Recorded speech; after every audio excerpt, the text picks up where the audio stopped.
আপনি কি মনে করছেন বেরিয়ার হত্যায় কারো কোনো হাত ছিল না? সব এখন বের হচ্ছে। এখন তিনি স্বরাষ্ট্র মন্ত্রণালয়ের দায়িত্বে আছে, আজকে ঘোষণা দিয়েছে সব আমি বের করবো।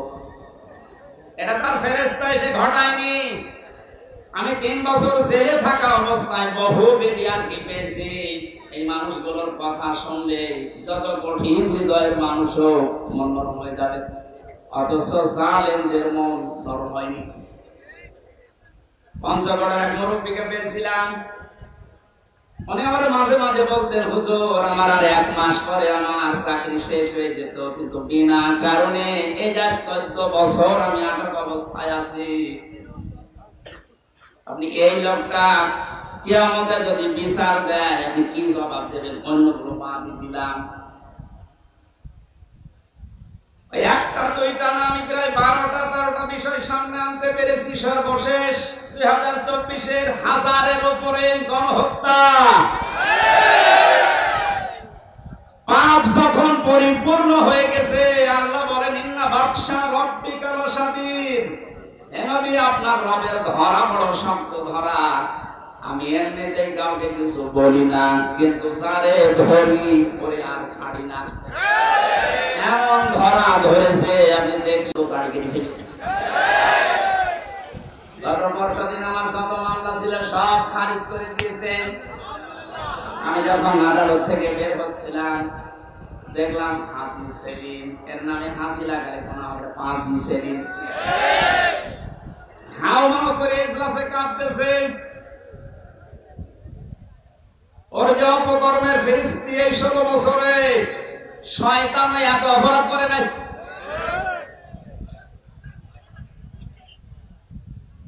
এমন ধরা আল্লাহ ধরেছে, অপমানকারী বলে আয়াতের শেষে ছিল আলাহুম আযাবুম মুহিন। আল্লাহ পাক বলেন আমি তাদেরকে অপমানজনক শাস্তি দেব, যেটার বাস্তব প্রমাণ কালামানি। এরকম অপমান মনে হয় ফেরাউনও হয়নি। ফেরাউন যদি মরে গেছে, কিন্তু ওর বিসি হলে বিসি পর্যন্ত শেষ। আর কি হারাবেন আপনি? আমার বিসি না হয়ে গোড়া থেকে উঠে গেলে ভালো হতো। যতগুলো অপমান আমরা দেখতে পেলেন, এই যে হারুন আঙ্কেল 3 ইঞ্চি আল্লাহ দেখিয়েছেন, জীবিত অবস্থায় 3 ইঞ্চি, মহিলারা পর্যন্ত এখন জিকির করছে 3 ইঞ্চি 3 ইঞ্চি। আর কত নিচে নামাবে বলেন? এত গেল 3 ইঞ্চির হিসাব। আমার মনে হয় এই যে সিহারা এখনো লুকিয়ে আছে, যদি রাস্তাঘাটে জনগণ পার পিটিয়ে মেরে ফেলবে। এই জালেমকে যদি কেউ সাহায্য করে, কথা দিয়ে, সমর্থন দিয়ে, সাপোর্ট দিয়ে, সে আল্লাহর নবীর দল থেকে খারিজ হয়ে কাফের হয়ে যায়। কত বড় ভয়ঙ্কর কথা! তিরমিজির হাদিস। কেউ যদি জালেমকে সাহায্য করে, সহযোগিতা করে, কথা দিয়ে, সাপোর্ট দিয়ে, যেভাবে হোক, যদি জালেমকে কেউ সহযোগিতা করে, নবীজি জানিয়েছেন সে আমার উম্মত থাকে না। অবাংলার মুসলমানেরা নবীর উম্মতের বাইরে যারা, তারা কি আরো জোরে নাম ধরা লাগবে?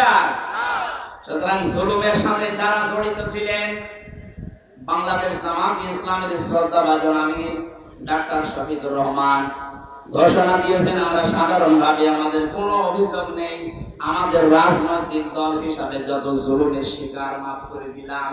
কিন্তু ব্যক্তিগত ভাবে যদি কেউ জুলুমের শিকার হয়ে থাকে, আরো যদি প্রতিশোধ নিতে চায়, ওই পরিমাণ আমাদের পক্ষ থেকে বাধা নেই।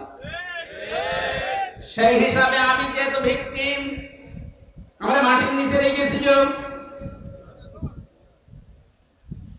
আয়না ঘর, শুধু আপনি নাম শুনেছেন, আর আমি ছিলাম ওখানে। 3টা বছর আমাকে ফাঁসির কন্টেন সেলের ভেতরে তালাবদ্ধ করে 24 ঘন্টা আটক রাখতো সিসি ক্যামেরা দিয়ে। কেউ যেন আমার সাথে কথাও না বলে, দেখাও না করে। এমনকি কারারক্ষী একটা একটু ভালো ছিল, সবাই এখন না। 2-1 এসে যদি একটু সালাম দিত, ওই যে উপর থেকে ক্যামেরা লাগানো, চাকরি পর্যন্ত চলে যাবে, এইরকম সিস্টেম করেছিল। এত কড়া করে আপনি কেন করলেন? এই জুলুমের সাথে যারা নিযুক্ত ছিল, টট্ট গঠন যে কয়টা এত পরশুদিন আমার মামলা পুরাটা আদালত খারিজ করে দিয়েছে, কোন দোষ আমার পাইনি, তাহলে বোঝা যাচ্ছে বিষয় আমি কিছু জানি না। পুরা নিরপরাধ কথা বলে না কেন? নিরপরাধ মানুষকে যারা বেকার 3টা বছর শাস্তি দিল, তাদের বিরুদ্ধে এখন এরকম 3 বছরের শাস্তি আমিও চাই।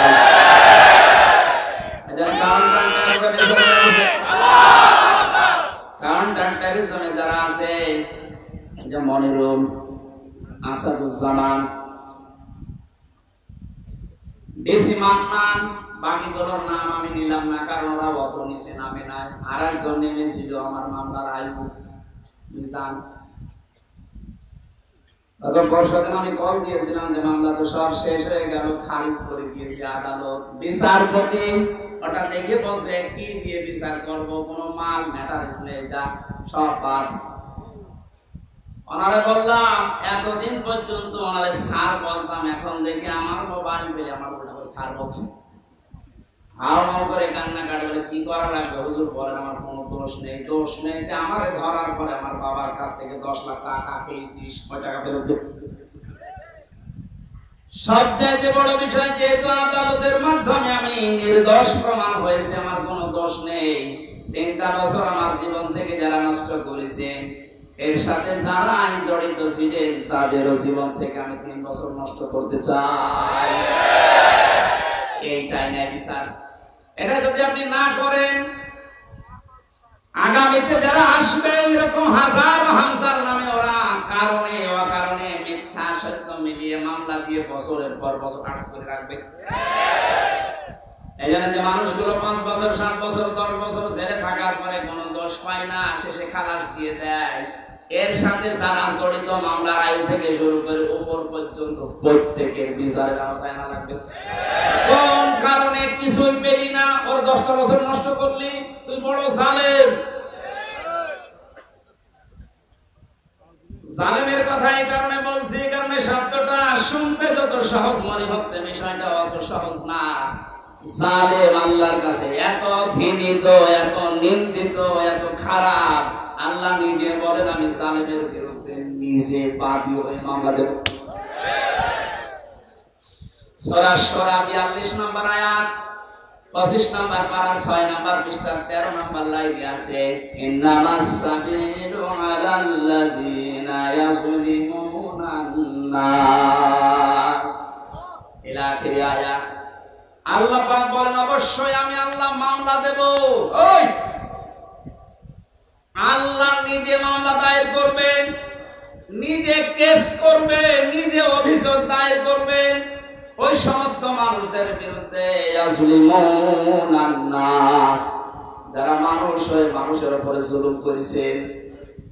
জালেম যারা, এটা রেকর্ড হচ্ছে, আপনিও শুনতেছেন, যেখানে লুকিয়ে আছেন কান খাড়া করে শোনেন। জালেম যারা, তাদের দুনিয়াও শেষ, আখিরাতও শেষ। আপনার আর বাঁচার মতো কোনো লাইন নেই যতক্ষণ পর্যন্ত এই মাসলুমরা মাফ না করবে। আর আমার তো যতটুকু বাস্তবতা ধারণা আমি দেখেছি, বাংলাদেশের 18 কোটি মানুষ যদি আপনাকে মাফ করে দেয়, আয়না ঘরের সাথে যারা জড়িত ছিলেন, ব্যারিস্টার আরমানের বউ আপনাকে মাফ করবে না।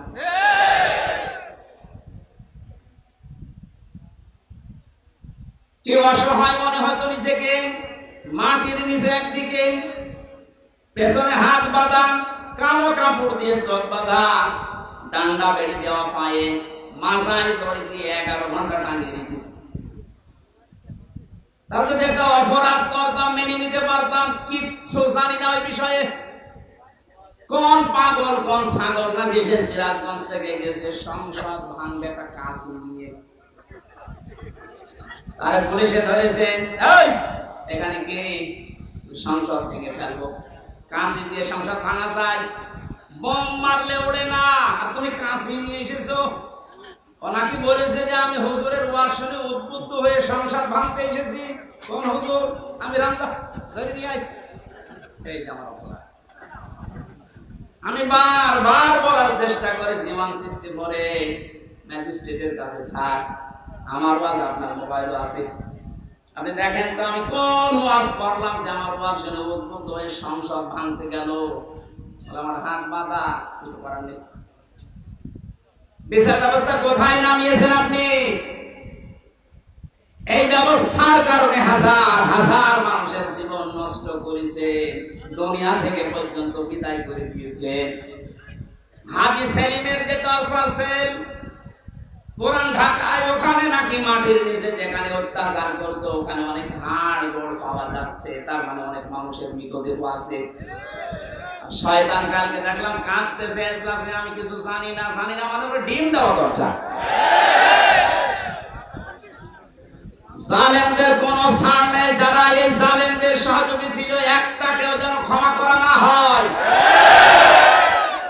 1628 জন মানুষ দায়িত্বে ছিল, মেন জালেম সে তার পক্ষে ছিল 1628 জন চেয়ারধারী লোক, এদের একটারও বিচার না করে ছাড় দেওয়া যাবে না। যদি ছাড় দিয়ে দেন আগামীতে কিন্তু এই জুলুম আবার আসবে। এই জন্য বাংলাদেশ জামাত ইসলামের যিনি শ্রদ্ধাভাজন আমির ডাক্তার শফিকুর রহমান একটা ঘোষণা দিয়েছে, আমরা এক জালেমের কাছ থেকে মুক্ত হয়ে আর কোন জালেমকে দেখতে চাই না। এই কথাটা অনেকেই নিজের গায়ে পেতে নিয়েছে। আরে ভাই, উনি কি আপনার নাম ধরে বলেছে? তাহলে আপনি নিজের জুলুম করবেন এরকম আশায় আছেন, এই কারণে নিজের নামের দিকে নিয়ে নিচ্ছেন।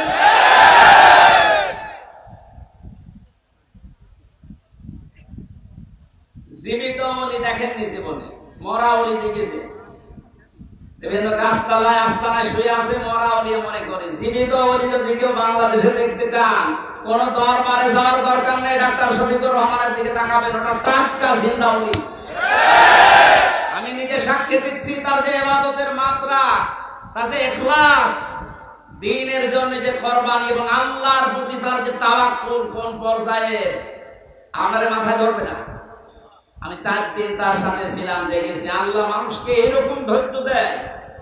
তার ছেলেটা জেলখানায়, তার বউ অসুস্থ, তার দলের লোক হাজার হাজার লক্ষ লক্ষ পালিয়ে বেড়াচ্ছে, অধিকাংশ জেলখানায়, সবকিছু তাদের শেষ 15 বছরে, অথচ লোকটার ভেতরে কোনো টেনশন, কোনো চিন্তা, কোনো চাপ নেই। এত কষ্ট করে জেলখানায় থেকে হাজিরা দিয়ে যখন আদালত থেকে আসতো, বলতাম স্যার একটু ঘুমিয়ে নেই। যে 12-13 ঘন্টা 15 ঘন্টা পর্যন্ত এত কষ্ট করে এসে কিছুক্ষণ তেলাওয়াত, কিছুক্ষণ জিকির, কিছুক্ষণ দরুদ শরীফ পড়ে কয়েক ঘন্টা ঘুমিয়ে, এরপরে দেখতাম তাহাজ্জুদের নামাজে যতটুকু পারে পড়ে, এরপরে উনি যে সেজদায় পড়ে যেত 30 মিনিট, 40 মিনিট, 50 মিনিট, 1 ঘন্টা, 1.5 ঘন্টা একটা সেজদায় কাঁদতে কাঁদতে, মুরব্বি মানুষ, চোখের ভুরু পর্যন্ত পাকা, দাড়ি পাকা, ভিজে ভিজে পানি পড়ছে সেজদায়। আপনি ওলি দেখতে চান, অধিকাংশ গুলো ফজরের নামাজ পড়ে না। আর এই লোকটা তাওয়াক্কুল আর কষ্ট স্বীকার দেখেছেন কোন পর্যায়ে। একদিন বলেছিলাম যে স্যার এখানে দুষ্ট কিছু মানুষ আছে, তারা মোবাইল নিয়ে এসে তাই চুরি করি, তা রেকর্ড হচ্ছে, তো এই জন্য গোপন কথা বলা যাচ্ছে না। ভেতরে আবার ঝামেলা বেড়ে যাবে না, ওখানে সব ধরনের সিস্টেম করে মানুষ। কি করবে এখন? অসহায় তারা। বললাম যে আপনারা আমি ওইভাবে একটা ছোট মোবাইল নিয়ে এসে একটু বাড়িতে খোঁজ নেন। আমার বলছে হামজা কার খোঁজ নেব কেন? আপনার ছেলে, আপনার বউ অসুস্থ, আপনার দলের লোক সব পালিয়ে বেড়াচ্ছে। আমার যে কথা শুনিয়েছে আমার জীবন ভরে গেছে। আমার বলছে হামজা, ধরা পড়ার সময় আমি নিজেই প্রস্তুতি নিয়েছিলাম, 24 ঘন্টায় আমি প্রস্তুতি নিয়ে থাকি কখন আমার ধরে নিয়ে যাবে। ধরে যখন নিয়ে এসেছে, আসার সময় আমি সব আমার আল্লাহর কুদরতি হাতে দিয়ে এসেছি। এই কঠিন পরিস্থিতিতে এই কথা মুখ দিয়ে বের হওয়া অত সহজ না, আপনি যত সহজ ভাবতেছেন। কোরআনে কারীম জানিয়েছে, ইন্নাল্লাযীনা ক্বালু রাব্বুনাল্লাহ সুম্মা ইসতাকামু তাতানাজ্জালু আলাইহিমুল মালাঈকা আল্লা তাখাফু ওয়া লা তাহজানু। আল্লাহ পাক বলেন যারা এই কথা বলতে পারে আমার রব আল্লাহ, আর এই কথা বলার পরে সিঁড়িয়ে ছটিয়ে পড়ে না, টিকে থাকে, ইস্তেকামাত পয়দা করে দাঁড়িয়ে থাকে কথার উপরে, আল্লাহ তাদের পুরস্কার হিসাবে বিপদে আপদে ফেরেশতা নাযিল করে হলেও সাহায্য করে। ফেরেশতারা এসে কি বলে? আল্লাহ তাখাফু ওয়া লা তাহজানু, কোনো ভয় নেই, কোনো টেনশন নেই। এটা কিসের ভয়, কিসের টেনশন? এই কঠিন বিপদে পড়ার কারণে হয়তো মানুষের মনের ভেতরে ধারণা আসতে পারে, এই ভয় তৈরি হতে পারে যে আমার ছেলেটাও জেলখানায় বিনা কারণে, আমার স্ত্রী ওদিকে হাসপাতালের বেডে মৃত্যুর সাথে লড়ছে, আমার দলের হাজার সহকর্মী তারা পালিয়ে বেড়াচ্ছে, জেলখানায় তারা ভর্তি, কি হবে এদের? আল্লাহ বলেন ফেরেশতাকে দিয়ে আমি যেন ওর কানের কাছে মুখ নিয়ে বলাই, বল কোনো ভয় নেই, কোনো চিন্তা নেই, সবগুলো আল্লাহ দেখবে। বাস্তবে আয়াতটা ওনার সাথে 100 ভাগ মিলাতে পেরেছি, অথচ কোন আলেমকে পর্যন্ত দেখেছি হাও হাও করে কাঁদতো বাইরের পরিবেশের কথা চিন্তা করে। অনিয়ত মানুষ কান্নাকাটি তো বাইরের পরিবেশের জন্য দূরের কথা, চিন্তার কোন ছাপও এই চেহারার ভেতরে আমি পাইনি। কোরআনের সাথে যে লোকটার জীবন মিলে যায়, হাদিসের পাতার সাথে যার জীবন মিলে যায়, সে ওলি। এক কথা বলুন, এই জন্য জালেম যারা তাদের দুনিয়া শেষ, আখিরাতে তো আপনি আল্লাহর মামলার আসামি হয়ে বসে আছেন। যিনি বিচার করবেন, যিনি রায় দেবেন, তিনি যদি মামলার বাদী হয়, কে দাঁড়াবে আপনার পক্ষে? এজন্য আপনার আখিরাত শেষ, দুনিয়া শেষ। কেন বলছি? কারণ জালেমদের বিরুদ্ধে যখন মজলুম কিছু বলে, ওটা সঙ্গে সঙ্গে আল্লাহর কাছে পৌঁছে যায়, কোনো পর্দা থাকে না। আজ অনেকে শুরু করছে যে জালেমরা যা করেছে করেছে, মাফ করে দেন না। জালেমদের মাফ করলেও আল্লাহ মাফ করবে না। আল্লাহু লা ইয়াহদিল কওমাস যালিমিন, বহু জায়গায় আল্লাহ জানিয়েছেন ইয়াহদি, এটা মোজারে। যারা গ্রামার বসে জিজ্ঞাসা করেন বর্তমান ভবিষ্যৎ, প্রেজেন্ট ফিউচার, আল্লাহ বলেন জালেমদেরকে আমি পথ দেখাই না, হেদায়েত দেই না, দেব না। আল্লাহ বলছেন আমি দিচ্ছি না, দেব না, আমি দোয়া করে করবো কি? এই জন্য জালেম যারা সব যখন শেষ করে ফেলেছেন, গর্তের ভেতরে লুকিয়েও আপনি ছাড় পাবেন না, কারণ আপনাকে আল্লাহ অপমান করবে। এদেশে যারা বাধা দিয়েছিলেন তারা কই আজকে আসেন তো বাধা দিতে? আসেন, আজকে আসেন, আপনাকে আমি ওয়েলকাম জানাচ্ছি। কোথায় লুকিয়ে আছে সে কন্যা সুকট? এদিকে আসেন, আজকে মাইক কেড়ে নেন তো দেখি কোন মায়ের দুধ খেয়েছেন, আপনি আসেন। আমি চ্যালেঞ্জ দিচ্ছি বাংলাদেশে সামনের দিন আসতেছে, কোরআনের দিন, সামনের দিন আসতেছে, হাদিসের দিন। আগস্ট মাসের 5 তারিখের আগে জরিপ ছিল আমার কাছে, এদেশের 100 জনের মাত্র 15 থেকে 16 জন মানুষ চাইতো যে কোরআন দিয়ে, ইসলাম দিয়ে এই বাংলাদেশটা চলবে। 100 জনের সর্বোচ্চ 15 থেকে 16 জন। অথচ 5 তারিখের পরে আজকে চাই এই 30 দিনে, গতকালকে রাতে 12:30টার রিপোর্ট পেয়েছি, এই দেশে তাও যে সে রিপোর্ট করে না, নির্ভরযোগ্য রিপোর্ট এটা। এদেশে এখন 100 জনের 35 জন মানুষ চাচ্ছে দেশে ইসলাম দিয়ে চলবে। সময়টা তো বৃদ্ধি হতে দেন।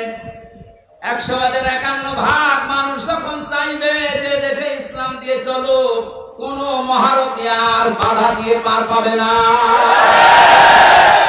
এই জন্য এখন আমাদের খুব সতর্ক, ছোটখাটো কোনো বিষয় নিয়ে যেন ঝামেলায় না জড়ায়। আমার এক ওস্তাদ বলছিলেন, একটা হোস্টেলে 100 ছেলে থাকে, খাবার সকালে নাস্তা দেওয়া হয়, রুটি পাউরুটি, রুটি আর কলা। এর ভেতরে কিছু মানুষ সুদ করেছে, আমরা সকালবেলায় নাস্তা খাবো না, নাস্তার মেনু পাল্টাতে হবে। হোস্টেলে যিনি দায়িত্বে আছে ডাক দিয়ে বলছে ঠিক আছে আমি পাল্টাবো, তবে কে কোনটা বেশি খেতে চায়, যে বেশি হবে ওই দিকে আমি রায় দেব। ভোটের সিস্টেম করেছে, রায় যখন এসেছে 20 জন চাই ওই আগেরটাই কলা পাউরুটি, 18 জন চাই খেচুড়ি, 15 জন চাই রোল। এভাবে ভাগ করতে করতে দেখা গেল 20-এর সংখ্যা আগে যা ছিল। এবার আপনি বলেন তো 20 বাদ দিলে 100-র ভেতরে থাকে কত? আরো জোরে 80 জন যদি সব একমত হতো, এ নাস্তার মেনু পাল্টানো সহজ ছিল না কঠিন ছিল? বাস্তবটা এখন আমাদের সামনে। এদেশে নাস্তিক, মুরতাদ, রামবান, এই ইনু নুনু এ মেনু নয়, কালামানিক বেশি না। এরা যা চাচ্ছে এরা খুব মিলে হলেও 20 জন হবে।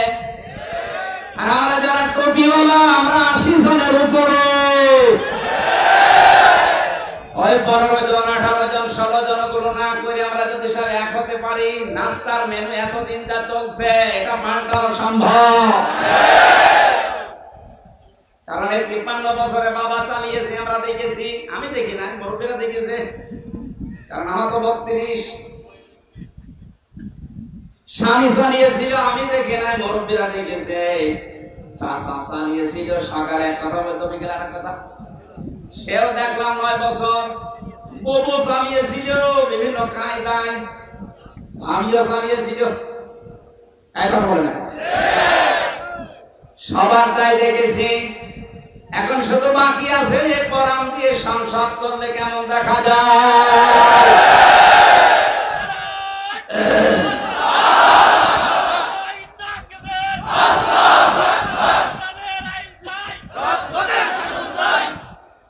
কারা কারা চান আল্লাহর এই কোরআন দিয়ে বাংলাদেশের এই সংসদ চলুক? দেখে লিল্লাহি তাকবীর।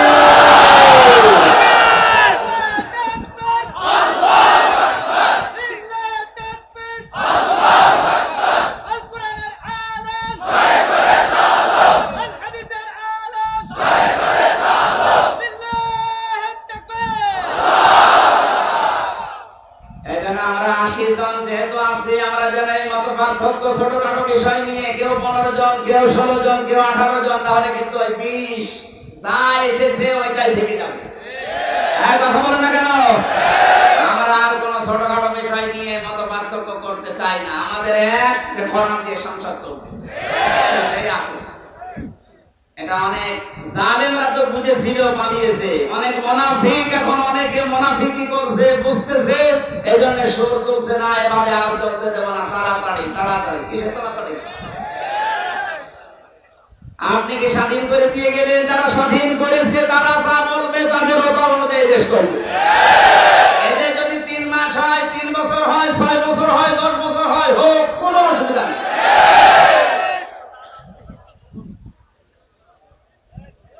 কি অবস্থায় ছিলেন আপনি টের পাচ্ছেন না? কয়েকদিন আগে বাংলাদেশ জামাত ইসলামী কুষ্টিয়া জেলা শাখার উদ্যোগে 500 আলেমকে ডাক দিয়েছিল। সব ঘটনা 3.5 ঘন্টা আলোচনা হয়েছে।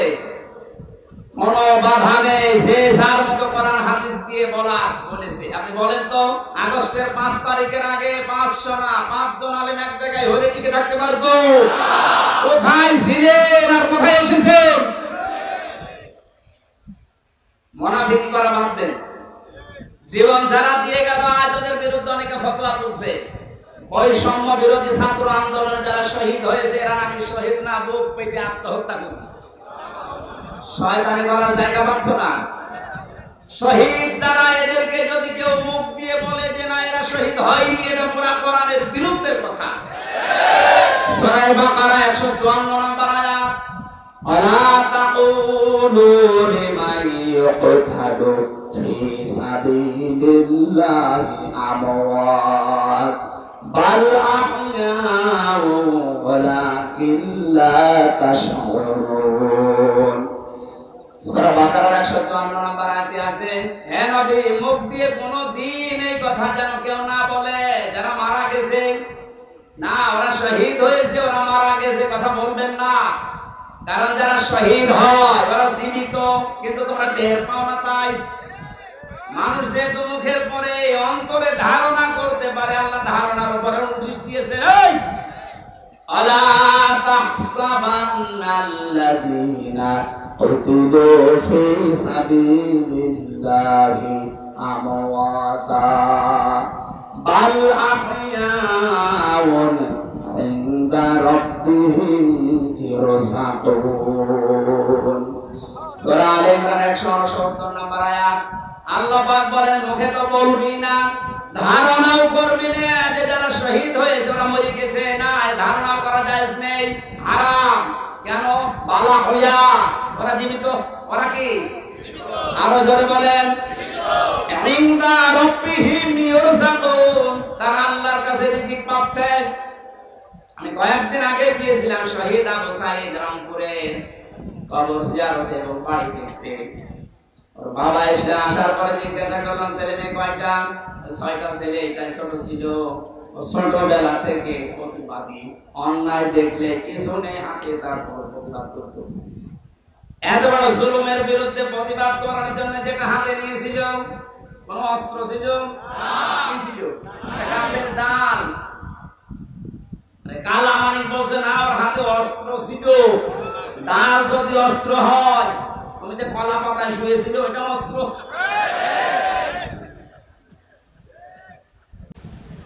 সাধ্য মতো যতটুকু আছে আমার সমর্থন, বাবার হাতে কিছু দিয়ে আসলাম। দেখলাম যে প্রতিবাদ করতে যে জীবনটা দিয়েছে, ওর কি আমাদের মতো জীবনের মায়া ছিল না? বলেন, আপনার জীবনের প্রতি যেমন মায়া আপনার সাইদের ওই রকমই ছিল। সাইদ না, সাইদ আবু সাইদ রংপুরে যেভাবে বুকটা পেতে দিয়েছে দেখেছেন। আল্লাহ যেহেতু জানিয়েছে শহীদরা আমি আল্লাহর কাছে খাবার খাই, আর খাবার খেলে রক্ত কষ্ট চর্বি তৈরি হয় না। কিয়ামতে সাইদ যখন উঠবে ঠিক ওইভাবে উঠবে। আল্লাহ জিজ্ঞাসা করবে, তোর বুকে এতগুলো গুলি, রক্তের দাগ, কিন্তু জবাব দিতে পারবে রব্বুল আলামিন জালেমের জুলুমের সামনে কিছুই পাইনি, জীবনটা দিয়ে দিয়েছি। এইটা নিয়ে এখনো পর্যন্ত ফতোয়াবাজি করছেন আপনি। কোনদিনে কথা মনে মনে ভাববেন না, বলবেন তো নাই। বৈষম্য যখন দূর করার জন্য আন্দোলন হয়েছে, আমরা চাই যে সংস্কার যখন আরম্ভ হয়ে গেছে, এদেশের যত রকমের জঞ্জাল আছে সব জায়গায় যেন দ্রুত সংস্কার করা হয়। মাঝে মাঝে দেখি কিছু কিছু ইস্যু তৈরি করে অমুক ঘেরাও করো, অমুক জায়গা চালাও, অমুক জায়গা ধরো। কেন? 15 বছর কোথায় ছিলেন আপনি? আনসারের নাম নিয়ে যারা আজ নেমেছে, 42,000 আনসার নিয়োগ হয়েছে ক বছরে, তার 32,000 গোপালগঞ্জের, আর বাকি 63টা জেলা। আমরা কি ঘাস কাটছি? তার মানে বোঝা গেছে সব আপনাদের বানানো। হিন্দুদের দিয়ে আপনারা চালাতে চেয়েছিলেন বিশৃঙ্খলা তৈরি করে পৃথিবীর মানুষকে দেখাতে, হালে পানি নেই। কারণ এই দেশে সংখ্যালঘু সংখ্যাগুরু বলে কিচ্ছু নেই, এগুলো সব ওই জালেমদের বানানো। ডাক্তার শফিকুর রহমান ঘোষণা দিয়েছে বাংলাদেশে কোন সংখ্যালঘু সংখ্যাগুরু নেই। এদেশে যে জন্ম নিয়েছে সেই এই দেশের গোড়াগুরু। কিসের সংখ্যালঘু, কিসের সংখ্যাগুরু? এই কথা বলে জালেমরা ওদের মন থেকে এই দেশের ইসলামপন্থী মানুষদের ঘৃণা জন্মেছে। ওদের দিয়ে যখন শুরু করেছিল হালে পানি নেয়নি, তারপরে শুরু করেছে আনসার দিয়ে। আরে ভাই, পুলিশ দিয়ে যদি দেশটা চলতে পারে, আনসার ছাড়া চলবে একা। যদিও আমি পুলিশ প্রশাসনে যারা আছে তারা এখন সবাই খারাপ না, কয়েকটা লোকের জন্য এই বিভাগের উপরে মানুষের যে রাগ। আমার নিচতলায় ভাড়া ছিল এক পুলিশ, 5 তারিখের পর থেকে কোথায় গেছে আল্লাহ জানে আর ও জানে। 14 জন মারা গেছে আমার বাড়ির সামনে, পুলিশ এইভাবে অস্ত্র ঠেকিয়ে দিয়েছে। এজন্য মানুষের এত রাগ, থানা পর্যন্ত পুড়িয়ে দিয়েছে। জানিয়েছে যদি ওই সাহেব আলী নামে যে দারোগাটা, ওরে যদি পাই, ও যেমন গুলি করে করে মেরেছে, ওরে আমরা পিটিয়ে একেবারে আনারের মতো 14 টুকরা 15 টুকরা।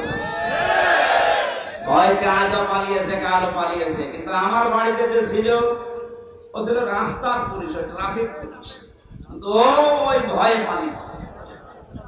এই প্রশাসনের এর উপরে এখনো পর্যন্ত আমাদের যাদের ক্ষোভ সবার জন্য না, যে কয়েকজনের নির্দেশে গণহত্যা হয়েছে, এদের কারণে এই বিভাগটা নষ্ট হয়ে গেছে। মানুষ এদের উপর আস্থা আনতে কিছু সময় লাগবে, কিন্তু যারা এর জন্য দায়ী, আমরা এই দত্ত বটন যেই কয়েকজন এদের শাস্তি দাবি করছি। এরা বহু মানুষের বুক খালি করেছে, এদের জন্য আয়না ঘরে হাজার হাজার মানুষের হাড় পাওয়া যাচ্ছে। আপনার বিবেক জীবনও সাই দেবে না যদি আয়না ঘরের দৃশ্য দেখে। একটা মানুষ এত শক্ত হতে পারে। আমার সাথে যে আলেমটা ছিল মুফতি ফখরুল ইসলাম, আমি মাঝে মাঝে রাতের বেলা দেখতাম কেটে উঠছে। কি ভাই কি হয়েছে? ভাই আমার ওই আয়না ঘরের কথা মনে হয় মাঝে মাঝে। এই পায়ের নিচ দিয়ে হাত দিয়ে সামনে যে রড ঝোলানো আছে, রডের সাথে দিয়ে হ্যান্ডকাপ দিয়ে লাগিয়ে রাখতো 1-2 ঘন্টা না, দিনের পর দিন, মাসের পর মাস। আমার মাঝে মাঝে মনে হতো আল্লাহ, এই দুনিয়াতে মনে হয় সবচাইতে বড় নিয়ামত একটু শুয়ে থাকা। এটা যে কত বড় নিয়ামত আমি ওই ঘরে থেকে বুঝতে পেরেছি। টয়লেট করার জন্য মানুষ মাত্র 1.5 মিনিট সময় দিত, খাবার খেতে দিত কয়েক মিনিট, তাও খাবার না মনে হচ্ছে কে মাখিয়ে দিচ্ছে। অর্ধেক কষা অর্ধেক ভালো 4-5টা তরকারি একসাথে দিয়ে এক পাটির ভেতরে খেলে খান, না খেলে যান। তাহলে যদি একটু নরম হইতো যে ভাই এখন নামাজের সময়টা একটু বলে, কখন নামাজের সময় আমরা তো জানি না, কারণ এখানে রাত দিন বোঝা যায় না। মাঝে মাঝে এমন লোক দায়িত্বে পড়তো, কিসের নামাজ, নামাজ পড়ে কি পাও, আল্লাহর ভোগ।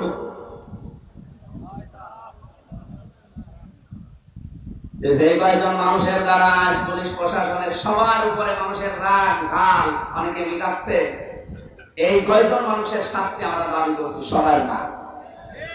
এখন অনেক কনস্টেবল, অনেক এসআই লাইভ করে বলছে আমাদের জীবনটা নষ্ট হয়ে গেছে এই কয়েকটা শুকরের বাচ্চাটা। যাদের নাম বলছে আজকের লাইভ দেখলাম, বেনজিরের নাম বলছে, এই আব্দুল্লাহ মামুনের নাম বলছে, বাকি শহীদ বলছে ধরা পড়েছে, 8 দিনের রিমান্ড দিয়েছে। আমার মনে হয় আমার সাথে রিমান্ডে যে আচরণ করেছে ওর সাথেও করা হোক। এদের নির্দেশে হাজার হাজার মানুষ, 1000-এর উপর মানুষ বাংলাদেশে মারা গেছে এই 14 তারিখ 5 তারিখের আগে। আপনি টের পাচ্ছেন কোথায়? আর এখনো পর্যন্ত অনেকে জালেমের প্রশংসা করছে যে কি করেছে টের পাচ্ছেন না। চলেন আপনারা নিয়ে যাই, 10 দিন থাকেন আপনার ঘরের ভেতরে। অনেকে না বুঝে আবার এই দেশ থেকে এখনো পর্যন্ত বুকে সাহস পাচ্ছে, ভিডিও কলে কথা বলছে, আপা ঘাবড়াবেন না, আপনি ঘাবড়ালে আমার নরম হয়ে যান, আপনি আবারও শক্ত হতে যাচ্ছে।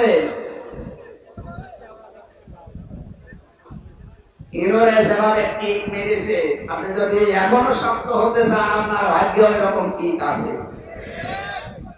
না। জালেমরা আর মাথা উঁচুতে দাঁড়াতে পারবে না এই দেশে, কারণ কোরআনের ঘোষণা হচ্ছে জালেমরা অতি শীঘ্রই তাদের জুলুমের জন্য কাঁদবে।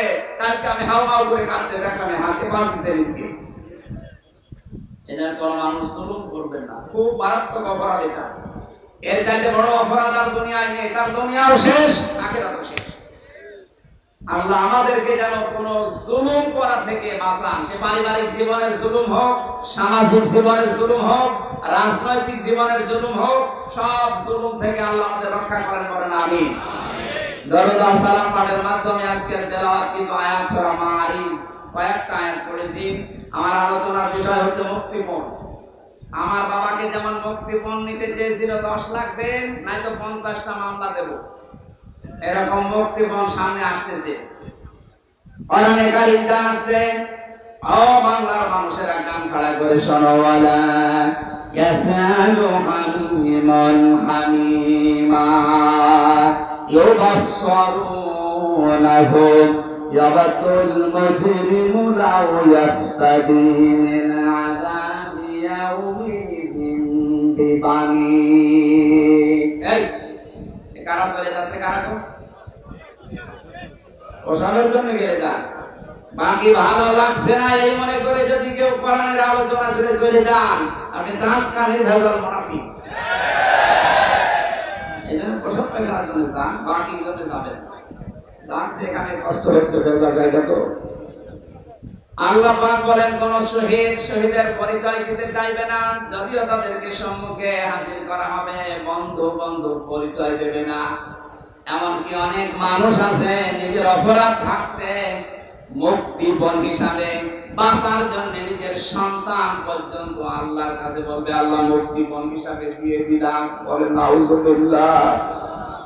আয়াতটা পড়ার পরে আমার ছোট মেয়েটা এই যে ফারিহা জান্নাতের সাথে আমি মিলিয়েছিলাম। আল্লাহ বললেন সন্তান পর্যন্ত মানুষ দিতে চাইলেন, অথচ আল্লাহ রাসূলের পরে এই পৃথিবীতে সবচেয়ে বেশি মহব্বত ভালোবাসা আমার এই ফারিহার উপরে। এত ভালোবাসা জেলখানায় থাকার পর বেশি বেড়ে গেছে, কারণ আমি 1 বছর রেখে গিয়েছিলাম, এখন 4 বছর বয়স। এত ভালোবাসা জন্মিয়েছে, ওরে চোখের আড়াই করলে বারবার মোবাইলে আমি দেখে নেই। অথচ আল্লাহ বলছে ফারিহাকে হামজা কিয়ামতে আল্লাহর কাছে বলবে আল্লাহ এইটাও দিয়ে দিলাম, আমাকে ছাড় দেন। সাহিবাতিহি ওয়া আখি, মানুষ তার নিজের স্ত্রীকে নিজের ভাইকে বলবে আল্লাহ এগুলো দিয়ে দিলাম।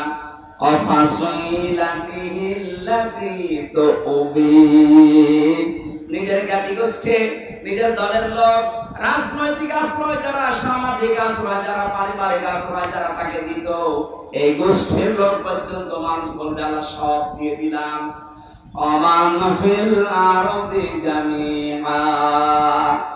দুনিয়ায় যত সম্পদের মালিক ছিলাম সব আমি দিয়ে দিলাম, আমারে আপনি বাঁচান। এ কথা মানুষ বলবেন। এ সাক্ষী দিচ্ছে কে বলেন তো? আরো জোরে বলেন। একটা কালকে আমি আরো বেশি বিশ্বাস করে ফেলেছি, এখনো বিশ্বাস ছিল আগেও। এই পাঁচই সেলিমের যে কান্নাকাটি হাওয়া করে জলের সামনেও চা করছিল, আমার মনে হচ্ছিল যদি ও বলতে পারতো, কথা তো বলতে পারে না, নৌকা বলতে গেলে হৌকা বলে, মুখ দিয়ে কথা এরকম বের হয় না।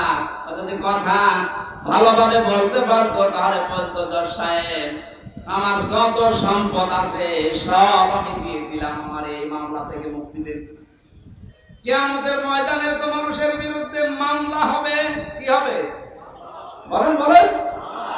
এই মামলা থেকে, অভিযোগ থেকে অব্যাহতি পাওয়ার জন্য মানুষ নিজের সন্তান, স্ত্রী, ভাই, জ্ঞাতি গোষ্ঠী, সম্পদাদি সব দিতে চাইবে, বিনিময়ে চাইবে যে আমার মুক্তি দেন।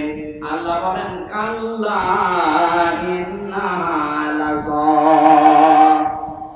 কখনো না, তোরা আমি লাজাই দেব। ও মাগুরাবাসী, লাজা কি? এটা জাহান্নামের একটা দরজার নাম। জাহান্নামে একটা দরজা 7টা, তার 3 নাম্বার দরজার নাম হচ্ছে লাজা। এত ভয়ঙ্কর, এত কঠিন এই জায়গাটা, আল্লাহ নিজে পরিচয় দিচ্ছে নাযাআতাল লিশাওয়া। এখানে প্রবেশ করার সঙ্গে সঙ্গে মানুষের চামড়া খুশি যাবে। আমি কিছু ভয়ঙ্কর জায়গা দেখেছিলাম, রিমান্ড আমাকে নিয়ে গিয়েছিল যে এই জায়গায় মানুষের নখ তোলা হয়, এখানে মানুষকে মেশিনের ভেতরে দিয়ে পানির সাথে মিশিয়ে দেওয়া হয়, কিন্তু চামড়ার সঙ্গে সঙ্গে খসে যায়, এরকম কোন জায়গা আমার নজরের সময় পড়েনি। অথচ আয়াত আল্লাহ জানিয়েছেন নাযাআতাল লিশাওয়া। কি করেন মনাজাতের আগে দেওয়া যায় না? আরে ভাই যা করে আমি তো দেখেন যাবো তো যাই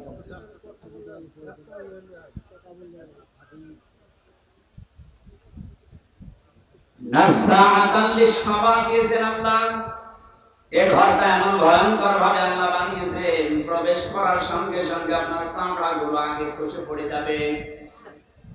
আল্লাহ পাক বলেন ঘর কাদেরকে ডাকবে জানো মাগুরাবাসী? তাদউ মান আদবারা ওয়া তাওয়াল্লা।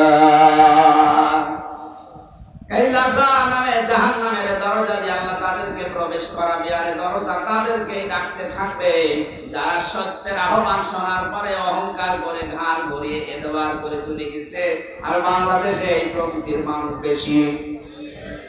সত্যকে সত্য জানার পরে চোখে আঙ্গুল দিয়ে দেখানোর পরে অনেকে মানতে চায় না, বলে না এ আমার দলের লোক না, এ আমার বাবার মুরিদ না, আমি মানি না। এরকম কথা দেশে আছে না নেই? এই দেশের মানুষের জন্য লাজা নামক যে জাহান্নামের দরজা, এখানে প্রবেশ করার সম্ভাবনাই বাংলাদেশে অনেক বেশি।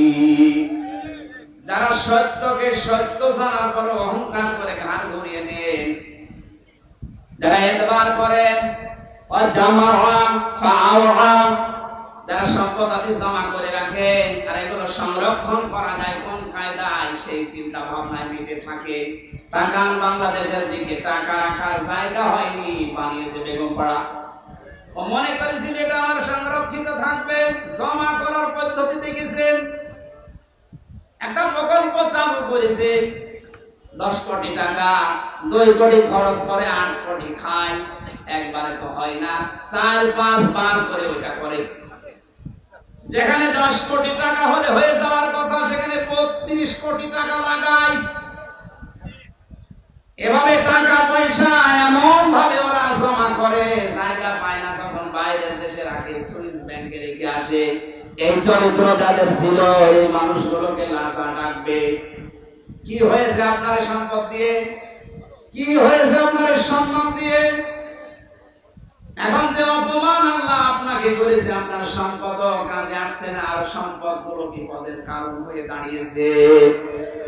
এখান থেকে আমাদের শিক্ষা নেওয়া দরকার, সামনে যারা এই পৃথিবীতে আসবে তারা যেন ওই রকম চরিত্রের না হয়। কথা বলেন ঠিক কিনা?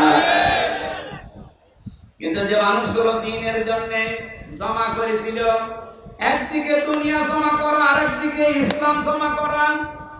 যে মানুষগুলো দিন জমা করেছিল, এই দেশে দিন প্রসারে দিন কায়েমে ভূমিকা রেখেছিল, তারাও তো জমা করেছিল। আল্লামা সাইদির নাম বলছে, আমি নিজে দেখেছিলাম তাকে 10টা দিন, আমি 10 মিনিট ছিলাম ওনার সাথে।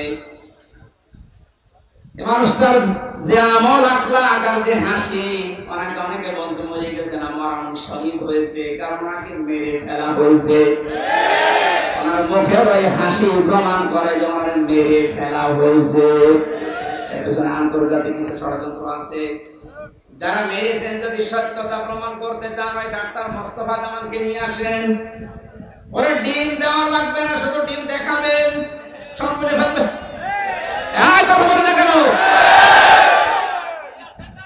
সুতরাং কোরআনের পাখিকে যারা বলেন, ভাবেন, মনে মনে করেন মরে গেছে না, মরা না, উনি শহীদ হয়েছে, উনি জীবিত, উনি আল্লাহর কাছে কিয়ামত পর্যন্ত খাবার পাবে। আর জানেন যারা, আপনি কি করলেন? আপনার দুনিয়াও শেষ, এই সম্পদগুলো এখন দুটোকে ধরবেন, হিসাব দিতে দিতে তো মরবেন, আর পরকাল তো আপনার শেষই। কত মানুষের সম্পদ আত্মসাৎ করেছে, এদের জবাব দিতে দিতে আপনার পরকাল শেষ। আল্লাহ আমাদের এরকম জীবন যেন না দেন, বলেন আমিন। পারিবারিক জীবন নিয়ে কয়েকটা জিনিস আমি ওখান থেকে নোট করেছিলাম জেলখানায়। তার ভেতর অন্যতম কারণ, ওখানে আমি দেখেছি অধিকাংশ মানুষের মামলাগুলো সাধারণ যারা সব পারিবারিক জীবনের কারণে, হয় বউ পিটিয়েছে, না যৌতুকের কারণে, না বউ মেরে ফেলেছে। এখন যিনি জল্লাদ আছে কেন্দ্রীয় কারাগারে, যে ফাঁসি দেয়, আগে তো শাহজাহান জল্লাদ ছিল, এখন যে দায়িত্বে আছে ইলিয়াস, এরকম 17 বছর ছিল সৌদি আরবে, এরপরে এখন 22 বছর পর্যন্ত হচ্ছেন। প্রথমে ফাঁসি ছিল, ওখান থেকে এখন যাবজ্জীবন হচ্ছেন। 30 বছর বয়সে না 35 বছর বয়সে যেন জেলখানায় ঢুকেছে। 35 আর 17 আর 22 কত হয়? আমার মাঝে মাঝে দেখা করতে এসে বলতো, হুজুর জীবনটা শেষ করে ফেলেছে মেয়ে লোকটার কারণে। বিয়ে করেছিলাম বড় আশা নিয়ে, বাড়িতে আসার পরে আমার মার সাথে কোনো মিল নেই, কিছু হলে ঠোকামুখি করে, আর আমারে বলে আলাদা হওয়া লাগবে। মাকে আর আমার বোন ছিল, বোনকে কিছু দিলে চোখ টাটায়। মা বোন যারা এসেছেন, আপনাদের মন আপনি উদার করবেন। আপনার নিজের মা, নিজের ভাই, নিজের বোনের জন্য যদি আপনার স্বামী খরচ করেন, আপনি আরো বাহবা দেন যে হ্যাঁ খুব ভালো মানুষ। আর স্বামীকে যে ছোটবেলা থেকে 25 বছর 30 বছর পর্যন্ত ওর পেছনে শ্রম দিল, ওই মা বাবা ভাই বোনের পেছনে একটু খরচ করলে আপনার চোখ কাটায়, আপনি মানুষ। নবীজি বলেন, কোন স্ত্রী যদি চায় যে তার স্বামী বেশি দিন বেশি থাক, তার হায়াত বেড়ে যাক, তার সম্পদ তার সম্মান দুনিয়ায় বেড়ে যাক, তাহলে সেই স্ত্রী যেন মাঝে মাঝে স্বামীকে বারবার অনুরোধ করে, স্বামী তুমি আর যাই করো অন্তত রক্তের সম্পর্কগুলো ঠিক রাখো। কিন্তু এরকম বউ এখন ঘরে ঘরে নেই। মা বোনেরা যারা এসেছেন, শুধু নামাজ পড়া, রোজা করা, কালো বোরকা পরা ইবাদত না, এটা পারিবারিক জীবনের ইবাদত। এই ইবাদত কাজ বাংলাদেশের 100টার 98টা পরিবারে নেই। বেশি করে ফেললাম না? এটা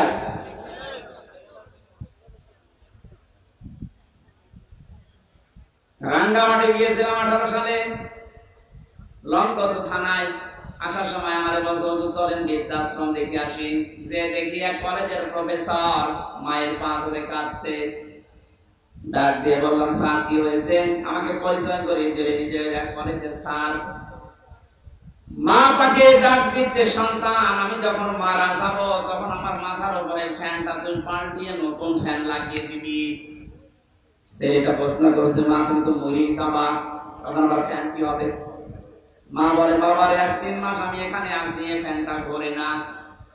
আমি কর্তৃপক্ষকে বলেছিলাম যে তুই টাকা পয়সা দিস না, জন্য ওরা ফ্যানও লাগিয়ে দেয় না। আমার সাথে তুই যা করলি, আমার তো মনটাই গিয়ে বলছে তোর সন্তান কিছুদিন পরে তোর এখানে রেখে যাবে। তোর তো ফ্যান ছাড়া ঘুম হয় না, তুই তো গরম সহ্যই করতে পারিস না। তোর আগে থেকে সাবধান করলাম, আমি মারা যাওয়ার পরে তুই ফ্যানটা লাগাবি, না তো তুই কষ্ট পাবি।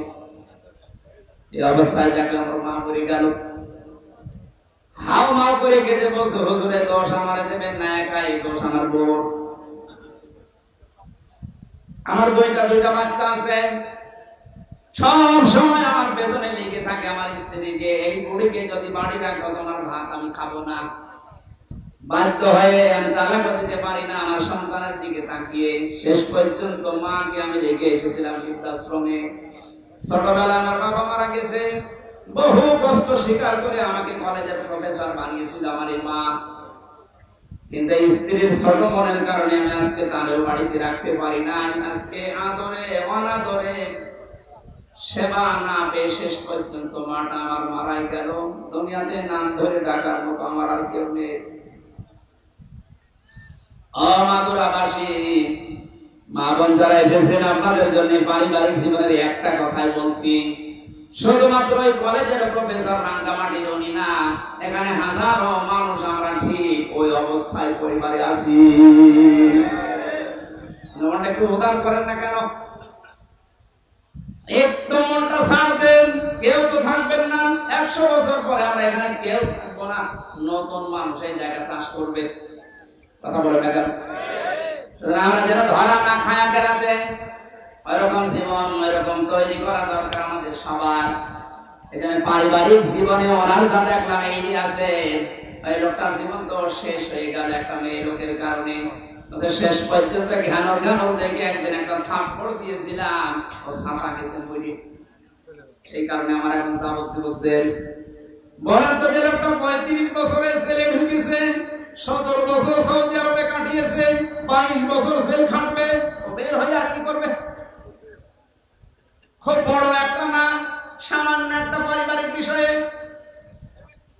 এখানে আমি নোট করেছিলাম যে বসে বসে যে পারিবারিক জীবনের দাম্পত্য কলহ এবং এর সমাধান কি করা যায়। যেহেতু এটা নিয়ে 100 জনের 70 জন জেল খাটে। আমি লিখে এখন বাইরে এসে বই করেছি, ওটা আপনার মেয়েকে বিয়ে দেওয়ার আগে পড়াবেন, বউকে পড়ান, ফুফুকে, নিজের মাকে, বোনকে, এদেরকে পড়াবে। আমার মনে হয় পরিবারে আল্লাহ শান্তি ফিরিয়ে দেওয়ার কাজ ওখানে লিখে দিয়েছি।